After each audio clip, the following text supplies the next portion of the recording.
អាមេរិកប្រើមីស៊ីលចម្ងាយឆ្ងាយដែលមានភាពជាក់លាក់ខ្ពស់ស្ទើរតែទាំងអស់អំឡុងសង្គ្រាមជាមួយអ៊ីរ៉ង់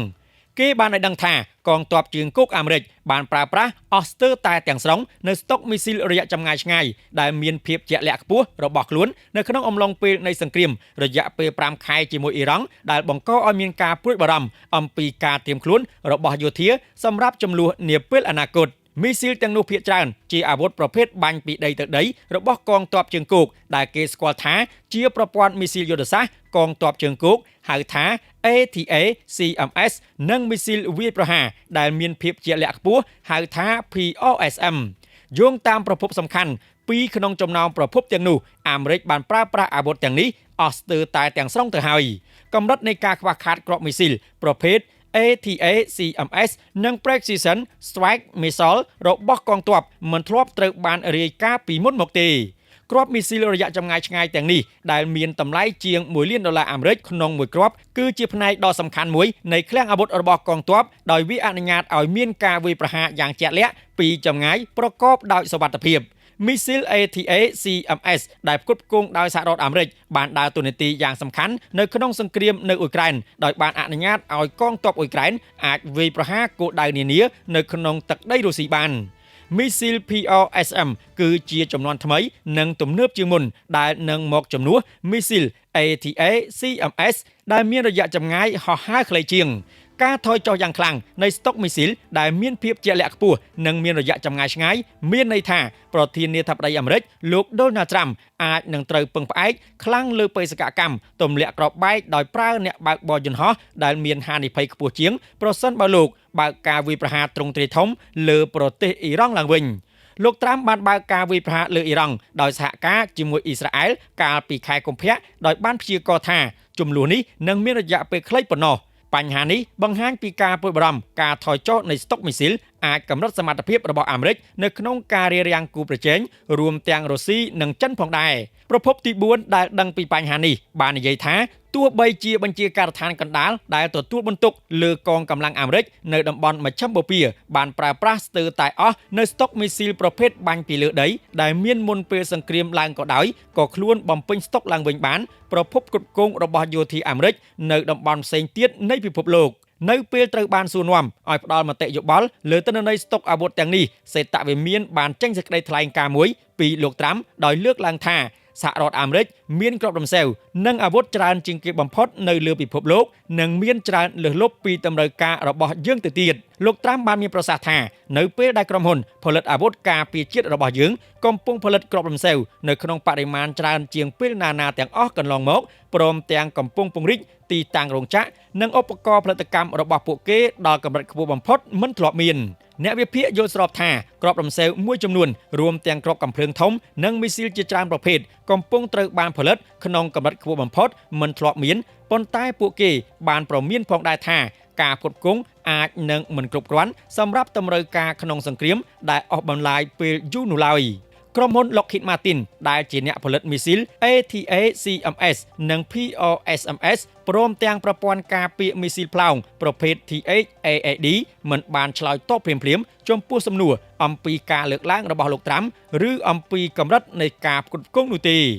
ក្រុមហ៊ុន Raytheon ដែលផលិតមីស៊ីល Tomahawk និងមីស៊ីលស្ទាក់ចាប់ Patriot ដែលជាអាវុធសំខាន់ពីររបស់អាមេរិកក៏មិនបានឆ្លើយតបភ្លាមៗដែរក្នុងការឆ្លើយតបទៅនឹងសំណើសូមការអធិប្បាយលោក Sen Panel ដែលជាអ្នកនាំពាក្យជាន់ខ្ពស់របស់មន្ទីរបញ្ញកោណបានមានប្រសាសន៍ថាកងទ័ពអាមេរិកគឺជាកងទ័ពដ៏ខ្លាំងក្លាបំផុតនៅលើពិភពលោកហើយមានអ្វីៗគ្រប់យ៉ាងដែលខ្លួនត្រូវការដើម្បីអនុវត្តប្រតិបត្តិការនៅពេលវេលានិងទីកន្លែងដែលប្រធានាធិបតីបានជ្រើសរើសយើងបានអនុវត្តប្រតិបត្តិការដោយជោគជ័យជាច្រើននៅតាមបណ្ដាបញ្ជាការដ្ឋានប្រយុទ្ធនានាស្របពេលដែលធានាថាកងទ័ពអាមេរិកមានសមត្ថភាពនិងធនធានអាវុធយ៉ាងច្រើនសន្ធឹកសន្ធាប់ដើម្បីការពារប្រជាជននិងផលប្រយោជន៍របស់យើង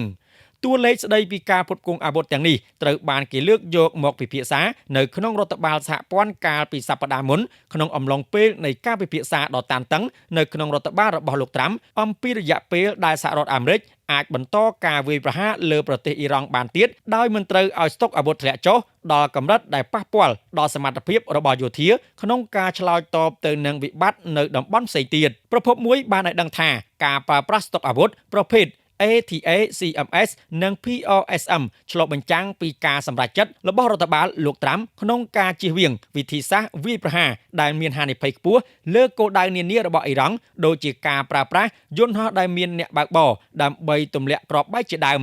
ដោយសារអាវុធទាំងនេះអនុញ្ញាតឲ្យកងទ័ពអាចវាយប្រហារគោលដៅពីចម្ងាយបានអ្នកវិភាគលើកឡើងថាពួកវាមានសារៈសំខាន់ខ្លាំងណាស់នៅក្នុងការធ្វើសង្គ្រាមប្រឆាំងនឹងគូប្រជែងដែលមានប្រព័ន្ធការពារដែនអាកាសរឹងមាំដូចជាប្រទេសចិន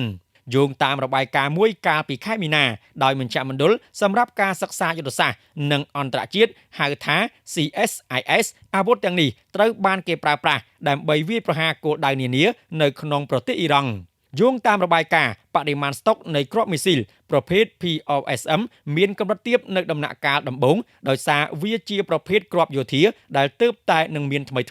ប៉ុន្តែកងទ័ពអាមេរិកបានបញ្ជាទិញក្នុងចំនួនដ៏ច្រើនសម្រាប់ឆ្នាំ2027កងទ័ពអាមេរិកបានបញ្ជាក់ថាមីស៊ីលប្រភេទ ATA CMS កំពុងត្រូវបានបញ្ឈប់ការប្រើប្រាស់ជាបណ្ដាហើយការផលិតកំពុងងាកទៅរកមីស៊ីលប្រភេទ POSM ដែលជា model ថ្មីជាងប្រភពព័ត៌មានចំនួន2បានឲ្យដឹងថាអស់រយៈពេលជាច្រើនសប្តាហ៍មកហើយមេដឹកនាំយោធាបានប្រមានប្រធានាធិបតីថាស្តុកអាវុធការពាររួមទាំងមីស៊ីលស្ទាក់ចាប់ប្រភេទ Patriot ដែលមានប្រសិទ្ធភាពប្រឆាំងនឹងមីស៊ីលផ្លោងកំពុងតែថយចុះកាលពីសប្តាហ៍មុនប្រព័ន្ធផ្សព្វផ្សាយមួយចំនួនបានរាយការណ៍ថាលោកត្រាំបានសម្រេចចិត្តមិនបើកការវាយប្រហារទ្រង់ទ្រាយធំមួយទៀតចូលទៅក្នុងទឹកដីអ៊ីរ៉ង់នោះទេគឺដោយសារតែទីប្រឹក្សាយោធារបស់លោកប្រមានអំពីស្ថានភាពស្តុកអាវុធរបស់សហរដ្ឋអាមេរិកបើទោះជាយ៉ាងណាក៏ដោយមន្ត្រីអាមេរិកម្នាក់បានជំទាស់នឹងការលើកឡើងទាំងនោះដោយអះអាងថាលោកត្រាំសម្រេចចិត្តមិនបន្តការវាយប្រហារទៀតនោះទេ